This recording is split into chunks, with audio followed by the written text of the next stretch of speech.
نحمده ونصلي على رسوله الكريم اما بعد فاعوذ بالله من الشیطان الرجیم بسم اللہ الرحمن الرحیم السلام علیکم ورحمۃ اللہ وبرکاتہ۔ ناظرین، جو انسان تہجد کے لیے نہیں اٹھ سکتا وہ یہ ایک لفظ پڑھ لے، اسے انشاءاللہ تہجد کے برابر ثواب ملے گا۔ ابھی ایک بار پڑھ لیں۔ محترم ناظرین، تہجد کی نماز بڑی برکتوں والی اور رحمتوں والی نماز ہے۔ جو بندہ اس نماز کو پڑھتا ہے اللہ اس کے چہرے پر نور عطا فرماتا ہے اور اس کی دعائیں قبول فرماتا ہے اور اسے اپنے خاص بندوں میں شامل فرما لیتا ہے۔ اگر کوئی انسان کسی وجہ سے تہجد کی نماز نہ پڑھ سکے یا اٹھ نہ سکے یا اس کی عادت نہ بن سکے یا کوئی اور مسئلہ ہو تو اسے چاہیے کہ وہ زیادہ سے زیادہ یہ ذکر پڑھے۔ ناظرین، نماز تہجد ایک ایسی عبادت ہے جو رات کے آخری حصے میں پڑھی جاتی ہے، جس کی کم سے کم تعداد 2 رکعت ہے، جس کے پڑھنے کے لیے رسول اکرم صلی اللہ علیہ وسلم نے خاص ترغیب دی ہے اور اللہ تعالیٰ نے تہجد پڑھنے والوں کی تعریف کی ہے اور ان کے لیے بڑے اجر و عظیم کا وعدہ فرمایا ہے، اور یہ فرض نمازوں کے بعد سب سے افضل نماز ہے۔ چونکہ ایسے وقت میں تمام افراد سوئے ہوئے ہوتے ہیں اور صرف اللہ کا نیک بندہ ہی اپنے نرم و نازک بستر کو چھوڑ کر رضائے الہی کی خاطر اٹھتا ہے اور اپنے آپ کو عبادت الہی میں محو کر لیتا ہے، اس لیے ایسے وقت میں جو بھی دعا کی جاتی ہے وہ ضرور قبول ہوتی ہے۔ اللہ تعالی ہم سب کو تہجد کی نماز پڑھنے کی توفیق عطا فرمائے، آمین۔ ناظرین کرام، نماز تہجد کی کافی فضیلت ہے۔ نماز تہجد دل اور نفس کی پاکیزگی کا سبب ہے۔ نماز تہجد رات کے آخری حصے میں پڑھنا افضل ہے۔ اللہ تعالیٰ رات کے آخری حصے میں کی گئی دعائیں ضرور قبول فرماتا ہے۔ رسول علیہ السلام کا فرمان ہے کہ رات میں ایک گھڑی ایسی ہے کہ جس مسلمان آدمی کو وہ میسر آ جائے اور وہ اس میں دنیا اور آخرت کی کسی بھلائی کا سوال کر لے تو اللہ اسے وہ ضرور عطا فرماتا ہے، اور یہ گھڑی ہر رات میں ہوتی ہے۔ حضرت محمد صلی اللہ علیہ وسلم نے اس نماز کی بڑی فضیلت بیان کی ہے۔ آپ صلی اللہ علیہ وسلم ازواج مطہرات کو اور حضرت علی اور حضرت فاطمہ کو بھی ان کے گھروں میں جا کر تہجد کے لیے بیدار فرماتے تھے۔ صحابہ کرام بھی اس نماز کو بڑی پابندی سے پڑھتے تھے۔ آپ نے مسجد نبوی میں اس کے لیے ایک جگہ مخصوص کر رکھی تھی۔ رمضان شریف میں ایک دفعہ آپ نے صحابہ کو تہجد کی نماز جماعت سے بھی پڑھائی، دوسری شب بھی اور زیادہ آدمی جمع ہو گئے، اور تیسری شب اس سے بھی زیادہ آدمی، تو پھر آپ صلی اللہ علیہ وسلم تشریف نہ لائے کہ کہیں لوگ اس نماز کو بھی فرض نہ سمجھنے لگے، حالانکہ تہجد کی نماز فقط سنت ہے۔ یہ نماز آپ گھر اور مسجد دونوں جگہ پڑھ سکتے ہیں۔ رسول صلی اللہ علیہ وسلم نے تہجد کی نماز میں 2 رکعت بھی پڑھی، 4 بھی، 8 بھی اور 12 رکعتیں بھی۔ ناظرین، تہجد بہت افضل اور اعلیٰ نماز ہے۔ نماز پنجگانہ کے بعد یہ نماز بہت اعلیٰ ہے، اور یہ حقیقت ہے کہ رات کو آرام کی نیند چھوڑ کر بستروں سے الگ ہونا انسانی طبیعت پر کافی گراں گزرتا ہے۔ اسی لیے اللہ نے فرض نمازوں کے بعد رات کی پچھلی گھڑی میں عبادت کرنے والوں کو افضل قرار دیا ہے۔ آئیے قرآن و حدیث کی روشنی میں اس کی فضیلت کو جانتے ہیں۔ تہجد صلاۃ اللیل کی ایک قسم ہے، فرق صرف اتنا ہے کہ اس کے لیے سونا شرط ہے۔ چنانچہ اللہ پاک نے قرآن مجید میں اپنے بندوں کے اوصاف بیان کرتے ہوئے فرمایا، اور وہ جو رات کاٹتے ہیں اپنے رب کے لیے سجدے اور قیام میں۔ ایک اور جگہ پر فرمایا کہ ان کی کروٹیں جدا ہوتی ہیں خوابگاہوں سے، اور اپنے رب کو پکارتے ہیں، ڈرتے اور امید کرتے ہیں۔ حضرت سیدنا عبداللہ بن مسعود رضی اللہ تعالی عنہ سے روایت ہے کہ حضور سرور کائنات صلی اللہ علیہ وسلم نے فرمایا کہ ہمارا رب 2 شخصوں سے بہت خوش ہوتا ہے۔ ایک وہ شخص جو اپنے بستر، اپنے لحاف، اپنے پیاروں، اپنے گھر والوں کے درمیان سے کود کر نماز کے لیے کھڑا ہو۔ رب تبارک و تعالی فرماتا ہے کہ اے میرے فرشتوں، میرے اس بندے کو دیکھو کہ اپنے بستر اور لحاف سے اپنے پیاروں اور گھر والوں کے درمیان سے نماز کے لیے اٹھ کھڑا ہوا ہے، میرے ثواب کی رغبت کرتے اور میرے عذاب کا خوف کرتے۔ اور ایک وہ شخص ہے جو اللہ کی راہ میں جہاد کرے تو اپنے ساتھیوں کے ساتھ بھاگ جائے، پھر غور کرے کہ اس پر بھاگنے میں کیا عذاب ہیں اور لوٹنے میں کیا ثواب ہیں، تو لوٹ پڑے حتیٰ کہ اس کا خون بہا دیا جائے۔ تو رب تعالیٰ فرشتوں سے فرماتا ہے کہ میرے بندے کو دیکھو، میرے ثواب میں رغبت اور میرے عذاب سے خوف کرتے ہوئے پلٹ پڑا حتیٰ کہ اس کا خون بہا دیا گیا۔ ناظرین، تہجد کے متعلق فرامین مصطفیٰ صلی اللہ علیہ وسلم، حضرت سیدنا ابو مالک اشعری رضی اللہ تعالی عنہ سے روایت ہے کہ رحمت والے نبی صلی اللہ علیہ وسلم نے فرمایا، بے شک جنت میں کچھ ایسے محلات ہیں جن میں آر پار نظر آتا ہے۔ اللہ پاک نے وہ محلات ان لوگوں کے لیے تیار کر رکھے ہیں جو محتاجوں کو کھانا کھلاتے ہیں، سلام کو عام کرتے ہیں، اور رات کو جب لوگ سو رہے ہوں تو نماز پڑھتے ہیں۔ جو شخص رات میں بیدار ہو اور اپنے اہل کو جگائے، پھر دونوں دو دو رکعت پڑھے تو کثرت سے یاد کرنے والوں میں لکھے جائیں گے۔ اور فرمایا، میری امت کے بہترین لوگ حامل قرآن اور رات کو جاگ کر اللہ کی عبادت کرنے والے ہیں۔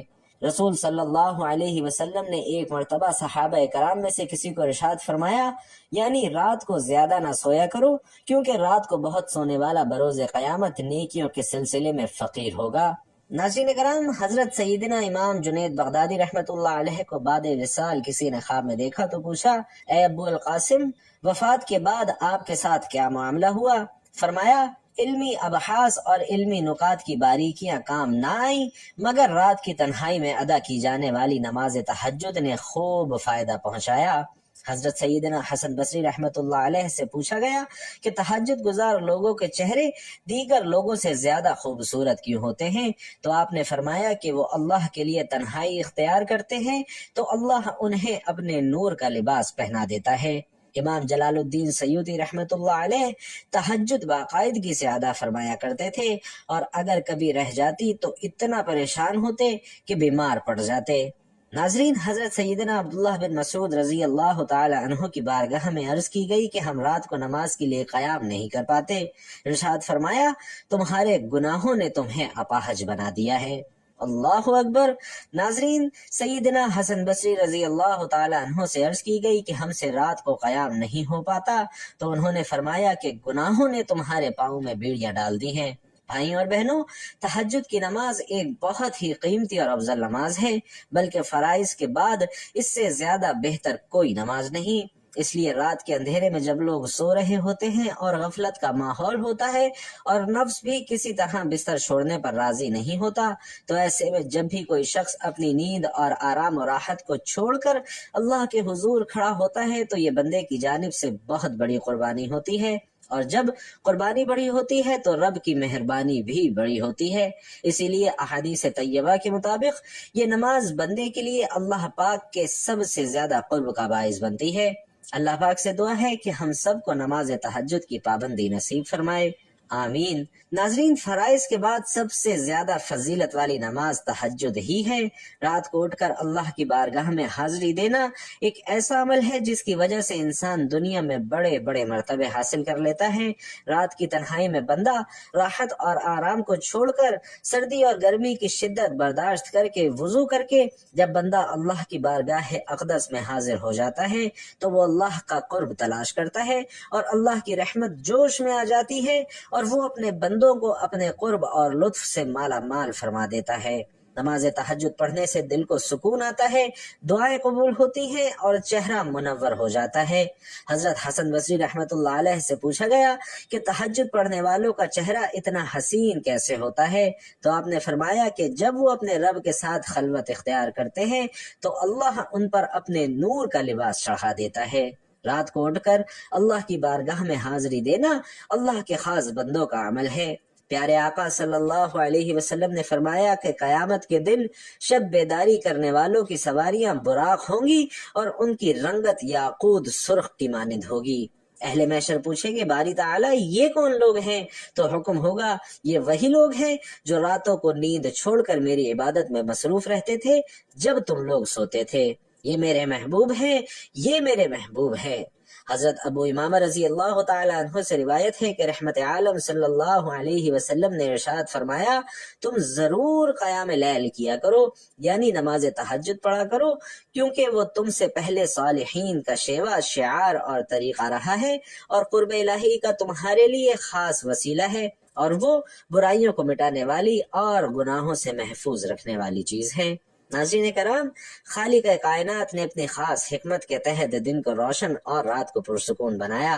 رات کے سناٹے میں جیسا سکون عموماً آرام میں اور خصوصاً عبادت میں ملتا ہے، ویسا کسی دوسرے وقت میں نہیں ملتا، اور یہی وجہ ہے کہ رات کی تنہائی میں عوام تو خواب غفلت میں مست ہوتے ہیں، مگر خواص یاد الہی میں مشغول ہو جاتے ہیں، بلکہ یہ لوگ رات کا انتظار کرتے ہیں۔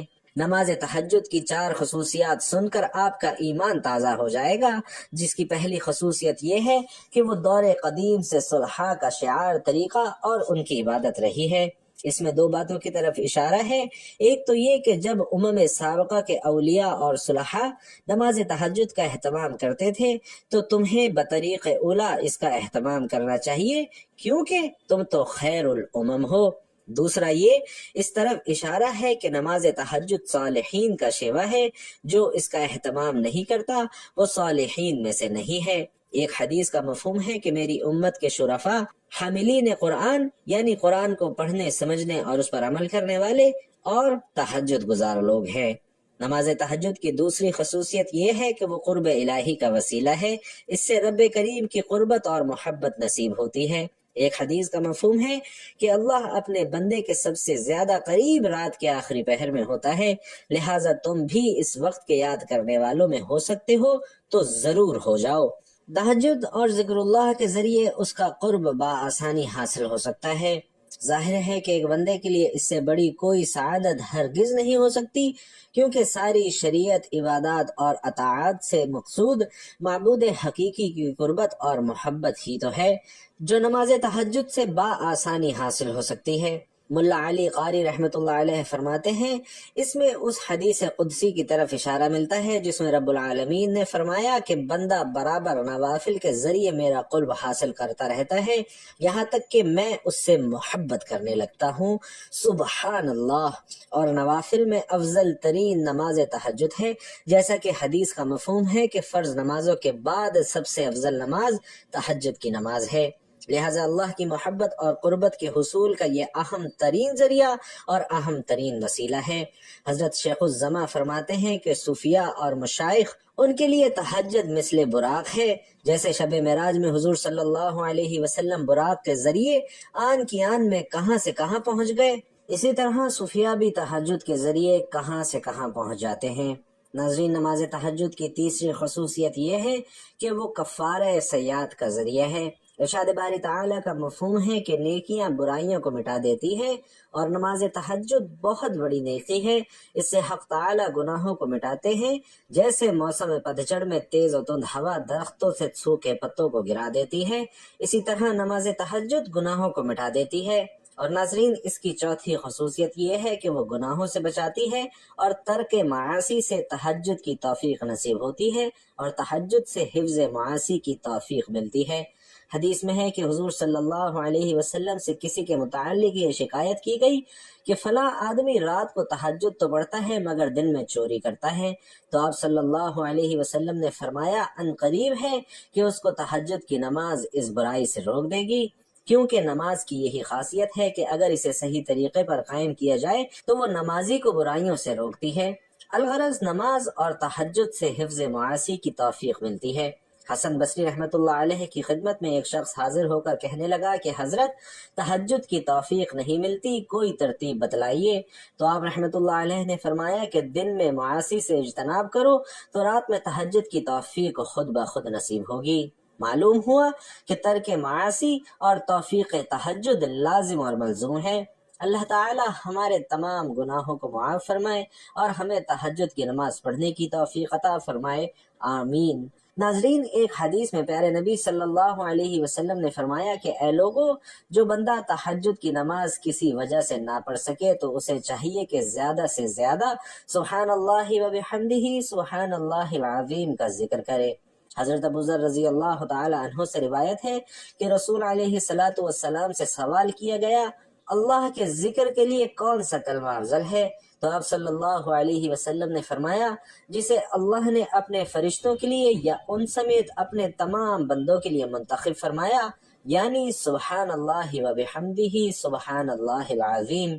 اس میں ہر نعمت کے لیے اللہ کی حمد کے ساتھ ہر ناشیان چیز سے اس کی پاکیزگی بیان کرتا ہوں۔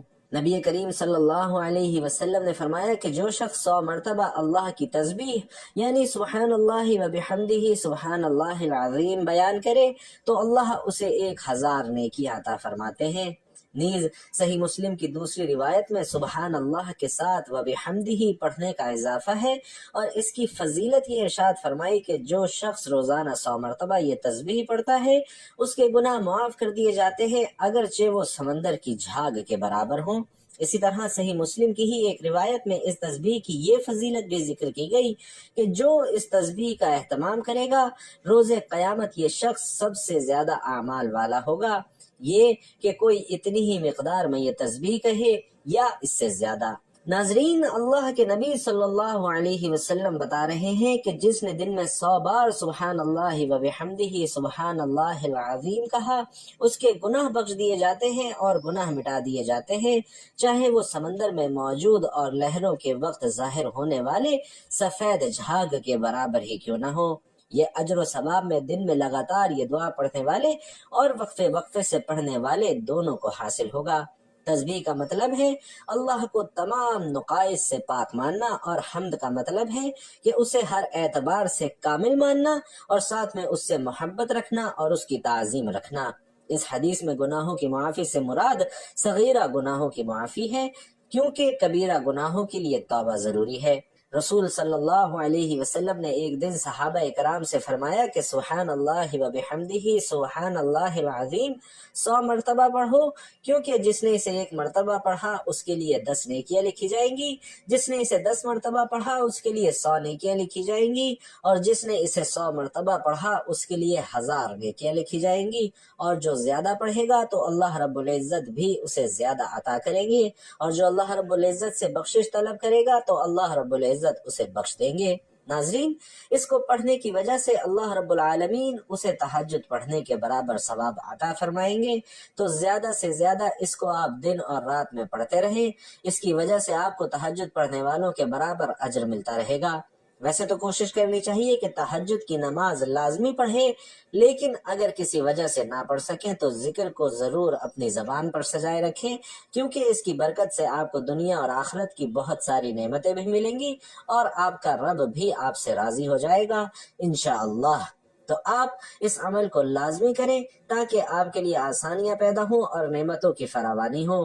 وہ ہستی جسے کسی آنکھ نے نہیں دیکھا، جسے کوئی گمان چھو نہ سکا، تعریف کرنے والے اس کی تعریف سے عاجز رہے، نہ حادثات اسے بدل سکے، نہ زمانے کی بے ثباتی کا اسے کوئی خوف ہے، پہاڑوں کے وزن اور سمندر کی پیمائش کا علم اس کے پاس ہے، بارش کے قطروں اور درختوں کے پتوں کے عدد سے وہ باخبر ہے، کسی پر رات کی ظلمت اور دن کی روشنی ہے، سب جانتا ہے، اس پر آسمان کی بلندی، زمین کی پستی، زمین کی گہرائی، سمندر کی گہرائی اور پہاڑ کی چوٹی پر کوئی چیز پوشیدہ نہیں ہے، وہ ہر چیز کو اس کی تمام تر تفصیل کے ساتھ جانتا ہے، آپ آہستہ بولیں یا زور سے، وہ آپ کے اندر چھپے تمام بھیدوں سے باخبر ہے، وہ تمہارے سانس کو نکلتے اور اترتے ہوئے دیکھتا ہے، رگوں میں چلنے والے خون کی آواز کو سنتا ہے، پتے کے ٹوٹنے اور زمین پر اس کے گرتے وقت کی آواز کو سنتا ہے، زمین کے اندر اس کے نیچے چلنے والے کیڑوں کی آوازوں کو سنتا ہے،